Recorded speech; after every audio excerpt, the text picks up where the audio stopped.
আজ 5ই April 2026। USA and ইরানের যুদ্ধ এবার আরও ডিস্ট্রাকশনের দিকে যাচ্ছে, যেটা নতুন নতুন ক্রাইসিস তৈরি করছে। প্রথমে এনার্জি ক্রাইসিস, দেন সারের ক্রাইসিস, যেটা আবার ফুডের সাপ্লাই চেনকে নষ্ট করেছে।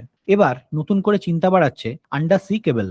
তো ইউএসএ ইরানের ইনফ্রাস্ট্রাকচারগুলো ধ্বংস করার পর ইরান জানিয়েছে তারা মিডল ইস্টের প্রায় 8টা ব্রিজ ধ্বংস করবে এবং ধীরে ধীরে ইউএস কোম্পানিগুলোকেও নষ্ট করবে, যেগুলো মিডল ইস্টের কান্ট্রিতে স্ট্যাবলিশড আছে। আর এতেই সিঁদুরে মেঘ দেখছে বিশেষজ্ঞরা, কারণ ইউএস এর যত জায়ান্ট টেক কোম্পানি আছে প্রায় সবারই অফিস এবং ডেটা সেন্টার এই মিডল ইস্টের দেশগুলোতে আছে, এবং এই এরিয়া জুড়েই ছড়িয়ে রয়েছে সাবমেরিন কেবল।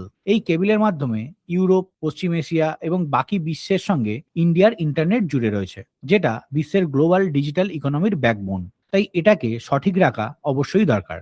এর পাশাপাশি এই পারস্য উপসাগর এবং ওমানের কাছে রয়েছে বিশ্বের ব্যস্ততম ইন্টারনেট ট্রাফিকের কেবল, যার মধ্যে রয়েছে এশিয়া এবং ইউরোপ করিডোর। এবং এই অঞ্চলেই বিছানো রয়েছে ভারতের কেবল সিস্টেম, যা প্রতি মুহূর্তে বিপুল পরিমাণ ডেটা ভারত, ইউরোপ, আফ্রিকা এবং পশ্চিম এশিয়া দেশগুলোর মধ্যে চলাচল করছে। তো যুদ্ধের কারণে যদি কোনো রকম সমস্যা দেখা যায় এই অঞ্চলে, তাহলে আমাদের দেশের যে ইন্টারন্যাশনাল ইন্টারনেট, সেখানে একটা বড় ধাক্কা আসতে পারে। তো এখানে অনেকের প্রশ্ন থাকতে পারে যে ইরান ইন্ডিয়াকে তো ছাড় দিয়েছে, যার কারণে ইন্ডিয়ার ফ্ল্যাগ দেয়া প্রায় 8টা জাহাজ স্টেট অফ হরমুজ দিয়ে আসতে পেরেছে। তো জাহাজের ক্ষেত্রে আলাদা বিষয়, কারণ কোনটা ইন্ডিয়ার জাহাজ আর কোনটা ইউএস এর জাহাজ সেটা আলাদা করে আইডেন্টিফিকেশন করা সম্ভব। কিন্তু আন্ডার সি কেবলের ক্ষেত্রে ব্যাপারটা পুরোটাই উল্টো। মাইন এবং মিসাইল চলাচলের কারণে যদি কোনো কেবলের গায়ে একটুও আঁচ লাগে, তাহলে ইন্টারনেট নেটওয়ার্কে যে পরিমাণ ল্যাটেন্সি বাড়িয়ে দেবে, তাতে বেশ কয়েক লক্ষ কোটি টাকার ক্ষতি হতে পারে।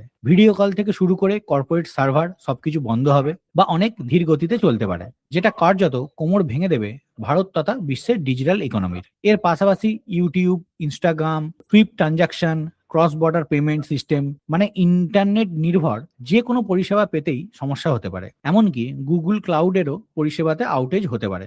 এমনটা হলে আমরা আবারও 15 থেকে 20 বছর পিছিয়ে যাব। হয়তো এক্ষুনি এইসবের পসিবিলিটি নেই, কিন্তু যুদ্ধ যেভাবে এগোচ্ছে তাতে অসম্ভব কিছু বলা যায় না।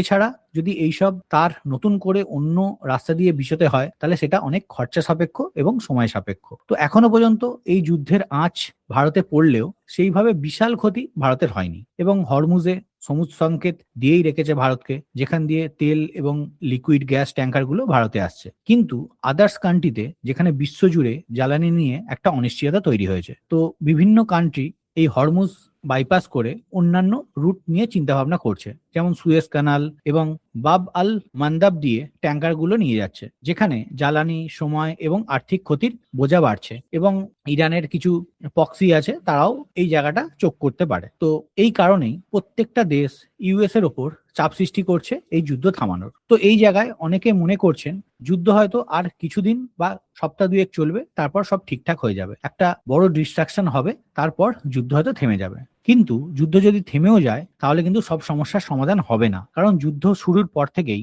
পশ্চিম এশিয়ার একাধিক দেশে থাকা প্রায় 40টা এনার্জি অ্যাসেট সেখানে বড় ধরনের ক্ষতিগ্রস্ত হয়েছে। এবং এর পাশাপাশি কাতার, কুয়েত এবং বাহারিনের যেসব পেট্রোলিয়াম কোম্পানিগুলো আছে, তারা উৎপাদন অনির্দিষ্টকালের জন্য বন্ধ রেখেছে। তাই হরমুজ প্রণালী খুললেই যে সব সমাধান হয়ে যাবে, সেটা কিন্তু হবে না, যতক্ষণ না এই দেশগুলো তাদের প্রোডাকশন আবারও চালু করছে। তো এই একটা কারণের জন্য প্রত্যেকটা দেশে একটা সুদূর প্রসারী প্রভাব ইকোনমিতে পড়বে, এবং আমরাও বাদ যাচ্ছি না। অনেকে মনে করছেন যে কোভিডের মতো হতে পারে, যেখানে মার্কেট একটা শার্প ফল দেখিয়েছিল এবং কয়েক মাসের মধ্যেই শার্প রিকভারিও হয়ে গেছিল। কিন্তু অনেক অ্যানালিস্ট মনে করছেন এবারে কিন্তু সেই রকমটা হবে না। যুদ্ধ থেমে গেলেও মার্কেট রিকভারি করতে অনেক সময় লাগবে। তো নিফটির যদি কথা বলি, লাস্ট শুক্রবার দিন একটা ডাইভারজেন্স তৈরি করার পর একটা গ্রিন ক্যান্ডেলে ক্লোজ দিয়েছে। এটা দেখে বলা যাবে না যে মার্কেটে সবকিছু ঠিকঠাক হয়ে গেছে এবং মার্কেট রিভার্স করে যাবে। যেখানে market continuously lower low lower high formation করে নিচে আসছে, সেখানে ক্লিয়ার ট্রেন্ড পরিবর্তনের সিগন্যাল চাই, তবেই আমরা বলতে পারবো যে এখান থেকে ট্রেন্ড পরিবর্তন হয়েছে। এখানে দুটো জিনিস দেখবো, এক হতে হবে একটা গ্রিন ক্যান্ডেল তৈরি হলো, একটা বড় গ্রিন ক্যান্ডেল তৈরি হলো, যেটা ক্লোজ দিল অ্যাভাব 23,860 লেভেল। আর এক হতে হবে যে এই এরিয়াতেই একটা লোয়ার হাই ফরমেশন এবং কনফার্মেশনও চাই। যদি এই দুটোর মধ্যে যে কোনো একটা ঘটনা ঘটে তাহলে বলতে পারি যে মার্কেটে রিভার্সাল এসেছে। আদারওয়াইজ এই যে লোয়ার লো এবং লোয়ার হাই ফরমেশন সেটা কন্টিনিউ চলতে পারে এবং মার্কেট আরো ডিপ কারেকশন করতে পারে। তো মার্কেটের এমন সিচুয়েশনেও এমন অনেক স্টক আছে যারা আউট পারফর্ম করছে। শুধুমাত্র মার্কেটের কন্ডিশনের জন্য আমি স্টকগুলো ডিসকাস করছি না। মার্কেট যখনই রিভার্সাল দেখাবে তখনই আমি ভিডিও বানিয়ে আগের মতো স্টকের চার্ট ডিসকাস করব। লাস্টে এটাই বলবো, ডোন্ট প্যানিক, সবকিছু একদিন ঠিক হয়ে যাবে, যুদ্ধও থেমে যাবে, আমরা আবার আগের মতো কাজ করতে পারবো। জাস্ট একটু সময় দিতে হবে এবং নিজেকে মোটিভেট রাখতে হবে, ঠিক আছে? এটাই, কারণ এর আগেও অনেক যুদ্ধ এসছে, যুদ্ধ শেষ হয়েছে, পৃথিবী চলেছে, এবারেও চলবে, ঠিক আছে? তো এই সময়টা ভালো কোম্পানিতে অল্প অল্প করে ইনভেস্ট করুন, একবারে করবেন না। 5%, 10%, 15%-এর ডিপে একটা একটা করে এসআইপি লাগাতে থাকুন। আর আজকে একটাই রিকোয়েস্ট, যে এই ভিডিও যদি আপনাদের ভালো লাগে তাহলে অবশ্যই লাইক অ্যান্ড শেয়ার এবং কমেন্ট করবেন, কারণ আপনাদের ভালোবাসা পেলে আমিও মোটিভেট থাকতে পারি। এটাই রিকোয়েস্ট। চিন্তা ভাবনা না করে জাস্ট মার্কেটে বসে থাকুন, সময় দিন, সবকিছু ঠিকঠাক হয়ে যাবে। তো আজকের মতো বাই বাই, ভালো থাকবেন এবং সুস্থ থাকবেন।